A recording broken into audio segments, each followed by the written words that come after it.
Welcome back. We'll be starting the paper reviews with The Nation. Major headline, Diri. I joined APC to stop Bayelsa from being buried with PDP. Dear Mr. President, please do not let this 15% import tariff punish Nigerians again. Assets of 6 top banks hit 207 trillion. Oyedele unveils 50 tax exemptions and reliefs. Drama as AG chair resumes at PDP headquarters. What do we have in The Nation? Major headline. Okay.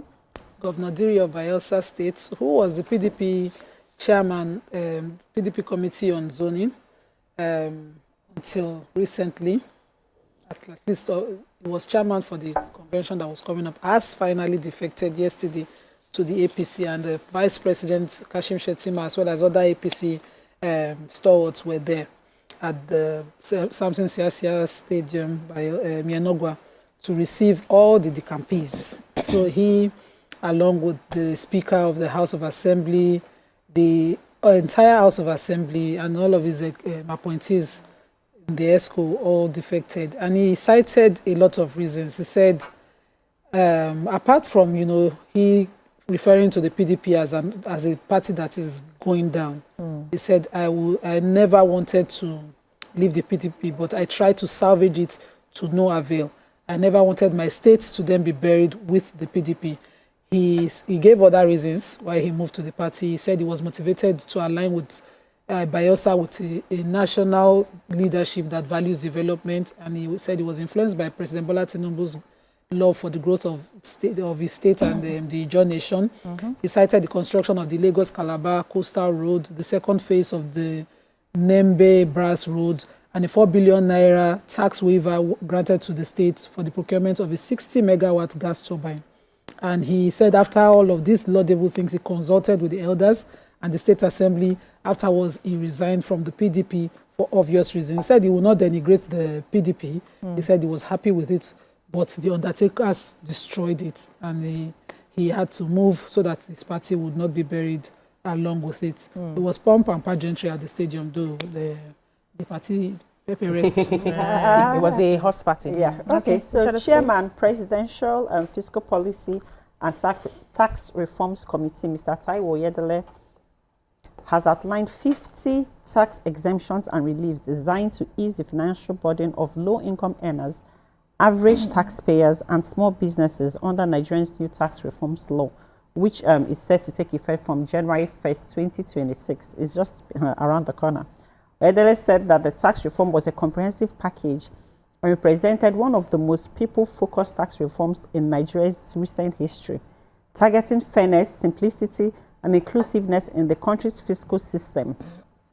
He said that the reform framework is part of the government's commitment to ensure that the masses and small businesses can thrive under a just and growth-friendly environment.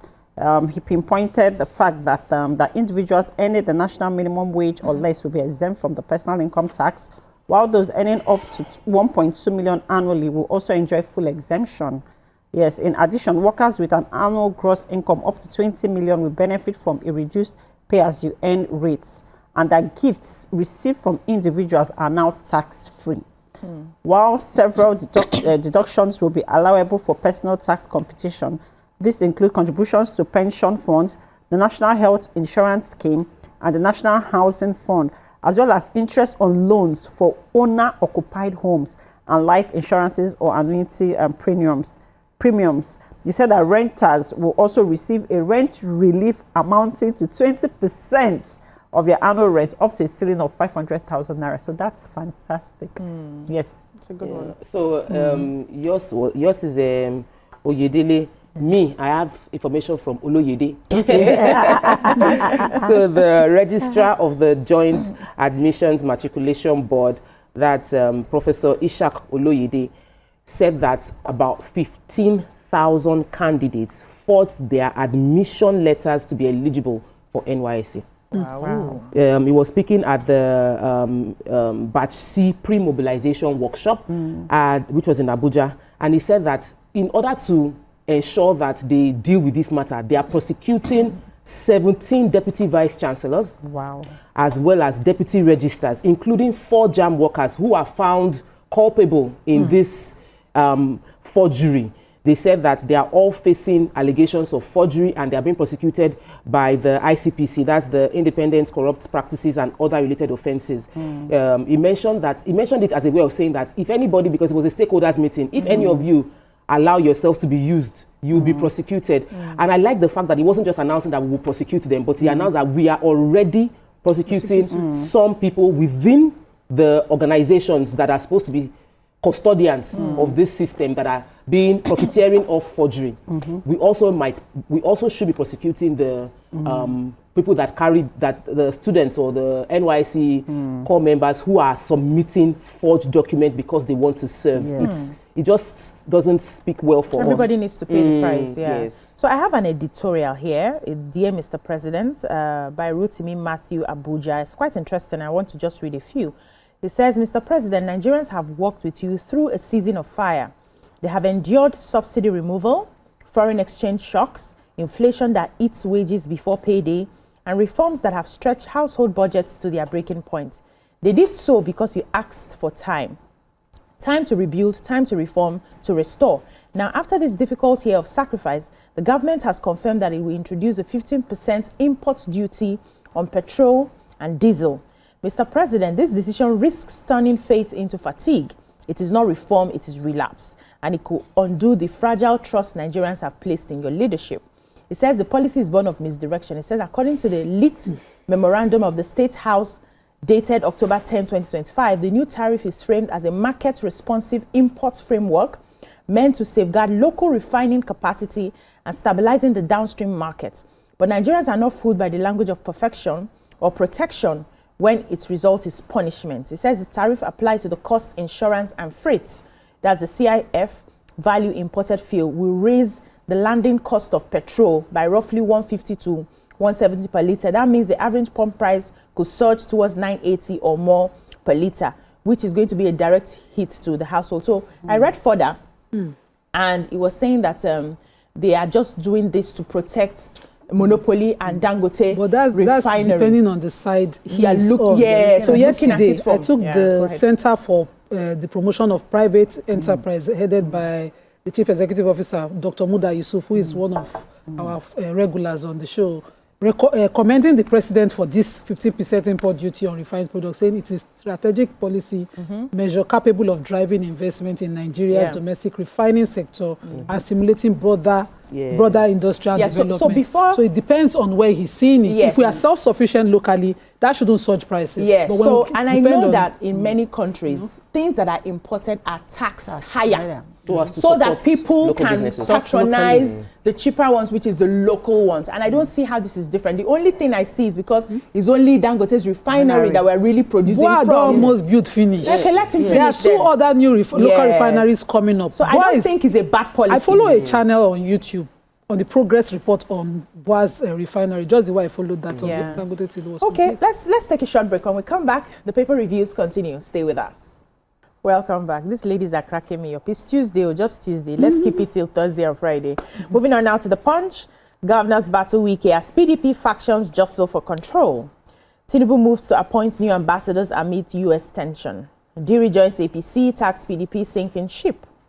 Fresh travel tax scheme worth $1 billion sparks protest. Governor Paul Amoputan visits Anambra party signed peace accord. OPS, Labour reject 20,000 notes. NDLEA discovers new cannabis variant, California loud in Lagos.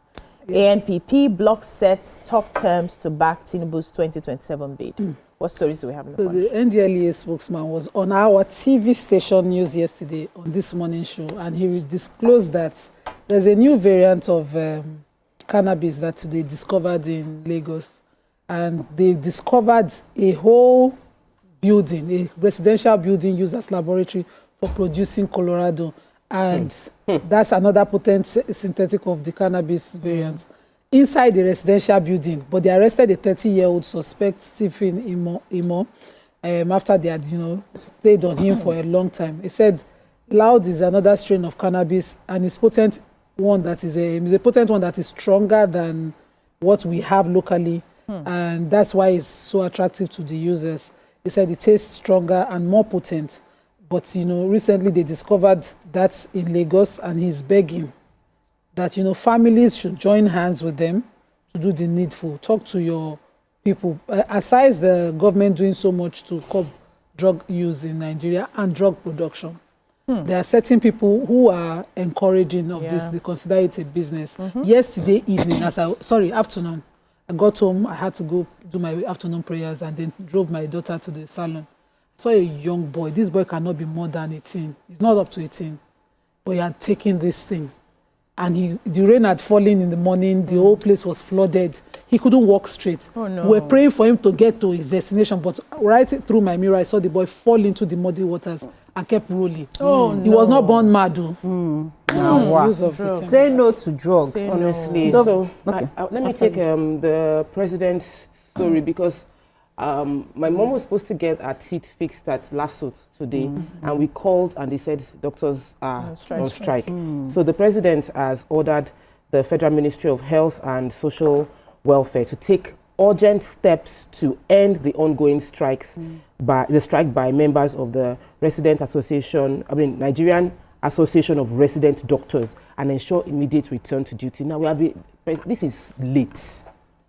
They gave warning before the strike. Several. They went on strike. It's been over a week of being on strike, and we're just giving order to them. The Minister of State for Health and Social Welfare, Dr. Salako, announced that the President's directive, which underscores the administration's concern, but he apologized to Nigerians who have been affected. Let me take that one.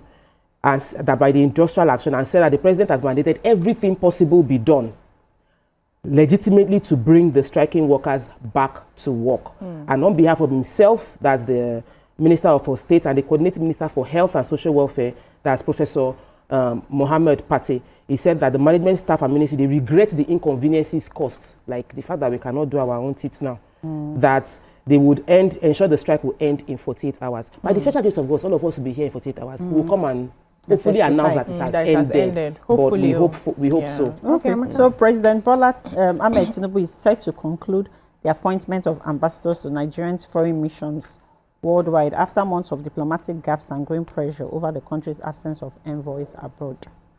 So the source from the Punch said that the president has ordered a final cleanup of the list of nominees ahead of its release. This is because some of the people, because they had already sent this, the president already sent it to the Senate, but some people on the list have died, some have retired, and some are no longer eligible, you know, for the appointments, because some of them have just less than 1 year left in service.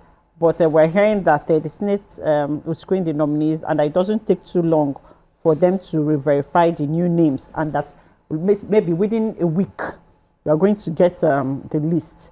That this push to conclude the ambassadorial appointment comes amid recent diplomatic tension following comments by U.S. President Donald Trump, who threatened military intervention in Nigeria over alleged killings of Christians.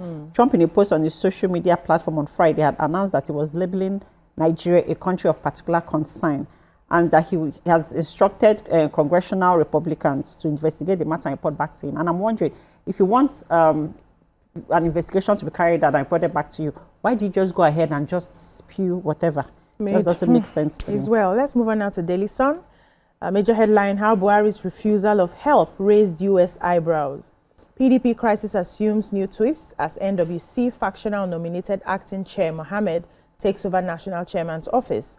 Lagos CP declares Sowore wanted over planned protest against Oworonshoki demolition. Navy redeploys 65 rear admirals in major shakeup.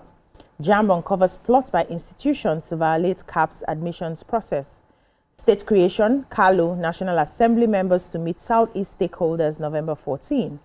You'll not regret joining APC, Shetima tells Diri. What do we have in the Daily Sun? Okay, I have the Lagos CP. So, as we all know, the founder of Sahara Reporters, Momoyele Sowore, has declared that he would protest the demolition of the buildings in Oworonshoki. And so the CP has declared the activists wanted, and they have deployed police personnel on and around the Third Mainland Bridge.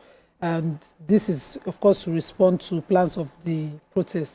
Already 13 suspects believed to be Showore's loyalists have been arrested, and the vehicle and loudspeakers they came with seized by the police. And CP Jimo Olondari said that The deployment was intended to protect lives, safeguard critical infrastructure, and ensure free movement for thousands of daily commuters between Lagos and the mainland. And this location, that's the third mainland point, he said this location is vital to the city's economy and the well-being of commuters, and we will not allow any person, any action, peaceful or otherwise, to block the bridge and disrupt livelihoods. The last time they blocked that bridge, all of them, they did not reach home. You know, and shouldn't they have been redirected to somewhere else? So if the protest is with the government, go to Alausa. Exactly. Don't suffer the people who have to get to Mowe, Magboro, and all of those places. It shouldn't. It's an unfair thing. Yeah. So, any other story? Yes, so Joint Admissions and Matriculation Board, JAMB, said it has uncovered a plot by some tertiary institutions to violate admission guidelines and procedures. The JAMB spokesperson, Dr. Fabian Benjamin, in a statement said that JAMB has received reports that some institutions are using their internal portals to persuade or pressure qualified candidates, particularly those ranked highly on the CAPS, that's the Central Admissions Processing System, to change from their preferred programs to less subscribed ones. He said the unethical practice was designed to create room for the institution's preferred candidates to move up in the admission ranking order, which indicates a clear manipulation of the merit-based process established to ensure transparency and fairness. And he said they've done preliminary investigation, and they found out that a university in the southwest and another in Abuja are part of this practice, but they're still working on uncovering more. That they will give you another course. Yes, they've been doing that one since forever now. But you know, now with the CAPS, now the reason why the CAPS system came into place was for there to be fairness, transparency, for you to actually get what you merit. But now going for, before they couldn't really checkmate these things, but now they have a system that handles it. Please let me quickly take this story. Yes, because they want to bring in fresh travel tax on every inbound and outbound passenger. See, already in Africa, Nigeria is the most expensive country to fly out from because we already have taxes. So they call this tax because they want to generate, let me tell you, they want to generate $1 billion. Can you imagine? So they now said that each traveler would have to pay a new tax under a new name called the Advanced Passenger Information System Levy. They will pay $11.5. We already have a security levy of $20 per passenger, which will bring the total cost each passenger is paying to $31.5 just for security to the NCAA. They said the NCAA said it would strengthen our security, it would enhance data management in line with international standard. But it's cheaper to travel from Lome, from Ghana. Yes. But it's so expensive to go to the UK. It's so expensive to travel from Nigeria, and now we're putting more taxes. I beg you to help us. Help us. That's how we can take on the newspaper reviews. When we come back, we'll take today's stories. Stay with us.